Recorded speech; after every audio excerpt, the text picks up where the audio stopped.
আসসালামু আলাইকুম ওয়া রাহমাতুল্লাহি ওয়া বারাকাতুহু। আলহামদুলিল্লাহ ওয়াসসালাতু ওয়াসসালামু আলা রাসূলিল্লাহ ওয়া আলা আলিহি ওয়া আসহাবিহি ওয়া মান ওয়ালা। আম্মা বাদ। আউযু বিল্লাহি মিনাশ শাইতানির রাজীম। বিসমিল্লাহির রাহমানির রাহিম। وإن كنتم مرضى أو على سفر أو جاء أحد منكم من الغائط أو لامستم النساء فلم تجدوا ماء فتيمموا صعيدا طيبا فامسحوا بوجوهكم وأيديكم منه ما يريد الله ليجعل عليكم من حرج ولكن يريد ليطهركم وليتم نعمته عليكم لعلكم تشكرون। আমাদের ইতিপূর্বে আমরা উজু এবং গোসলের কথা আলোচনা করে এসেছি। ছোট অপবিত্রতা থেকে পবিত্র হওয়ার জন্য উজু শর্ত, বড় অপবিত্রতা থেকে পবিত্র হওয়ার জন্য গোসল অবশ্যই করতে হবে। আজকে আমরা যে আলোচনা করব সেটা হচ্ছে কি তায়াম্মুম। যদি একজন উজু করতে না পারে, গোসল করতে না পারে, তাহলে তার বিকল্প কি? পবিত্রতা হওয়ার জন্যে পানি যেমন একটা মাধ্যম উজু এবং গোসলের জন্যে, পানি যদি না থাকে তাহলে আমাদের তায়াম্মুম করা, এবং তায়াম্মুম কাকে বলে, কিভাবে করতে হবে সেটা আমাদের খেয়াল রাখতে হবে। তায়াম্মুম এটাও একটা আমাদের ইবাদত। তায়াম্মুমটা একটা ইবাদত। তায়াম্মুমের মাধ্যমে ছোট অপবিত্রতা বড় অপবিত্রতা দূর হয়ে যায়। এই তায়াম্মুম কখন একজন মুসলিম ব্যক্তির জন্য জায়েজ হবে মনে রাখতে হবে। বেশ কিছু কারণে আমাদের এই তায়াম্মুম করা জায়েজ।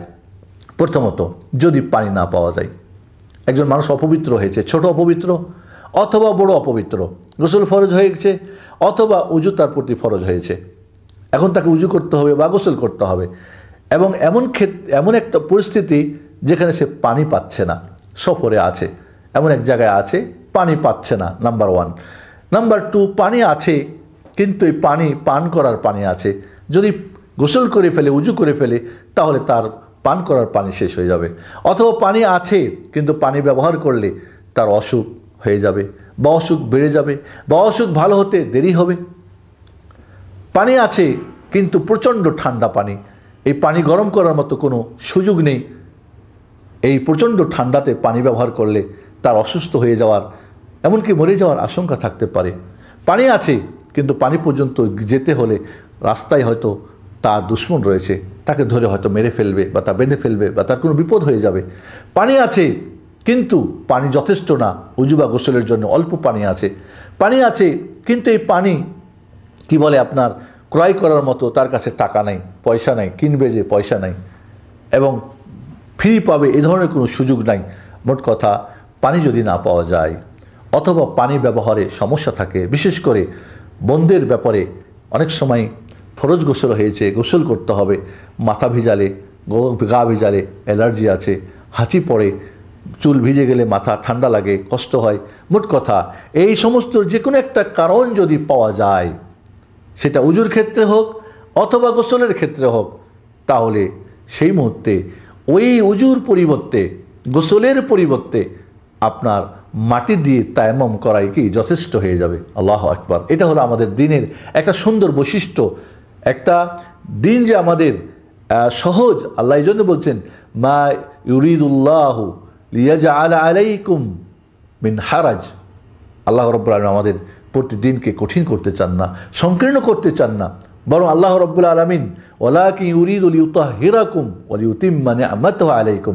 আল্লাহ চাই পবিত্রতা করতে, আমাদের পবিত্র করতে, আমাদের প্রতি তার নিয়ামতগুলিকে পরিপূর্ণ করতে, যাতে করে আমরা তার কৃতজ্ঞ বান্দা হয়ে যাই। এই জন্যে আসুন আমরা এই তায়াম্মুম কিভাবে করতে হবে।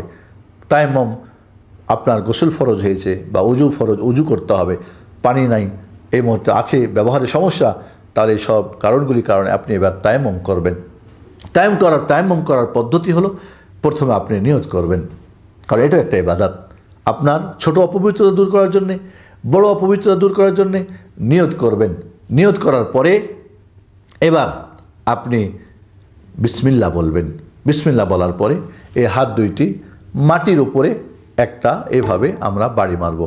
সেটা আপনার সামনে মাটি হতে পারে, ওয়ালের মধ্যে হতে পারে, অথবা আপনার কোনো ঢিল বা যে সেই, মোট কথা আপনার হাতের মধ্যে মাটির ধুলা মাটি নিতে হবে, পবিত্র মাটি, পবিত্র মাটি হতে হবে, যেখানে কোনো প্রকার এই মাটিটা কোনো প্রকার অপবিত্রতা, পেশাব পায়খানা বা কিছু এখানে লেগে যায় নাই।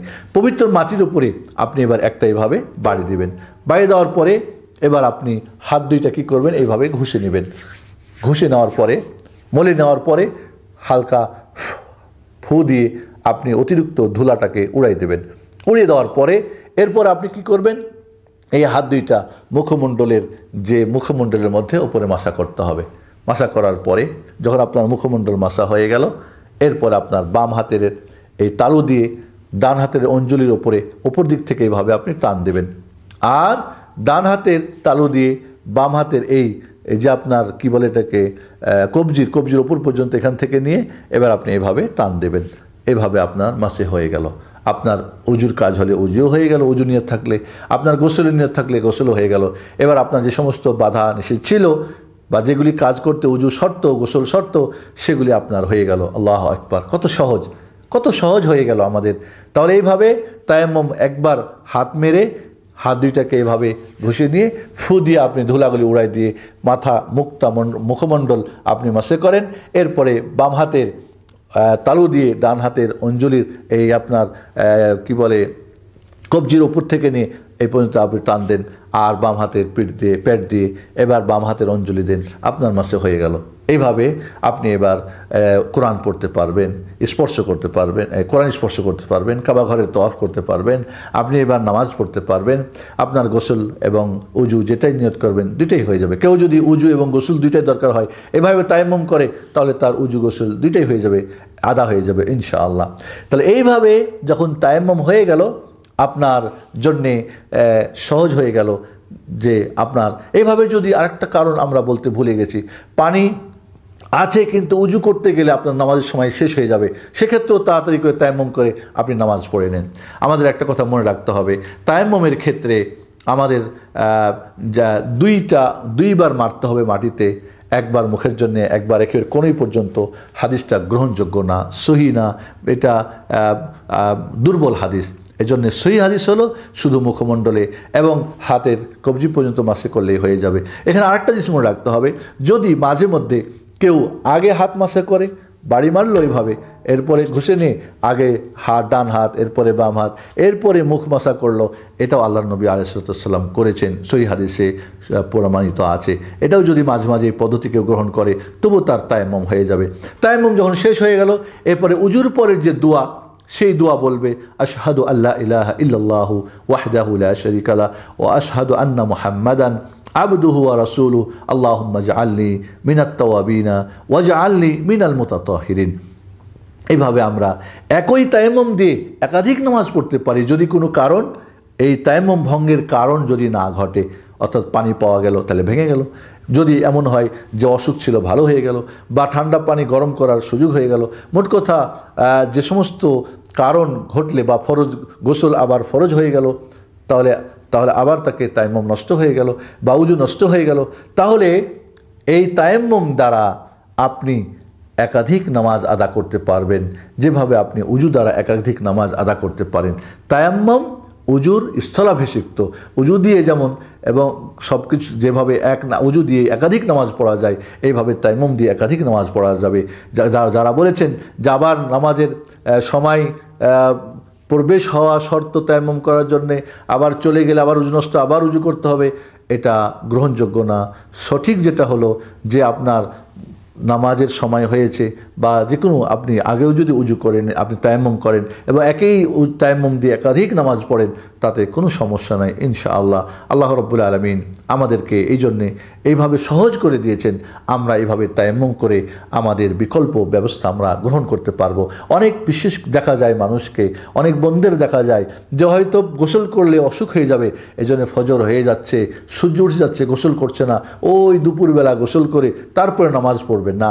আপনার যেরকম সমস্যা থাকে, অসুখ বিসুখের ভয় থাকে, প্রচণ্ড ঠান্ডা থাকে, পানি গরমের ব্যবস্থা নেই, তাহলে সেক্ষেত্রে আপনি এইভাবে তায়াম্মুম করে নামাজ পড়ে নিন। পরে যখন আপনার সুযোগ হবে তখন আপনি গোসল করেন। এভাবে আমরা কোনো ক্রমে আমরা এইভাবে নামাজকে বা কোনো ইবাদতকে উজু যেখানে শর্ত বা গোসল আমার করতে হবে সেখানে তায়াম্মুম করে নিলেই যথেষ্ট হয়ে যাবে।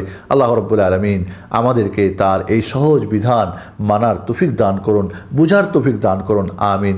আসসালামু আলাইকুম ওয়া রাহমাতুল্লাহি ওয়া বারাকাতুহু।